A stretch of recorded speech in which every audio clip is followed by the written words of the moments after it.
CBD গিয়ারবক্সের valve body service সম্পূর্ণ guide. বর্তমান সময়ে অনেক আধুনিক গাড়িতে সিবিডি গিয়ারবক্স ব্যবহার করা হয়।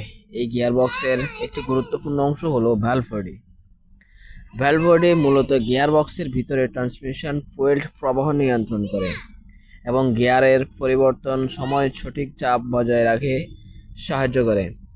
তাই এই অংশটি সঠিকভাবে কাজ না করলে পুরো গিয়ারবক্সের সমস্যা দেখা দিতে পারে। ভালভ বডি কী কাজ করে? ভালভ বডি অনেক ড্যাশবোর্ডে গিয়ারবক্স ওয়ার্নিং লাইট জ্বলে ওঠা। ভালভ বডি সার্ভিসে কি করা হয়? ভালভ বডি সার্ভিস করার সময় সাধারণ কয়েকটি গুরুত্বপূর্ণ ধাপ অনুসরণ করা হয়। 1. গিয়ারবক্স খুলে ভালভ বডি বের করা। 2. ভালভ বডির ভিতরে তেল ও ময়লা পরিষ্কার করা। 3. সলিনয়েডের এবং চ্যানেলগুলো পরীক্ষা করা। 4. প্রয়োজন হলে ক্ষতিগ্রস্ত পার্টস পরিবর্তন করা। 5. নতুন ট্রান্সমিশন ফ্লুইড দিয়ে পুনরায় সেট করা।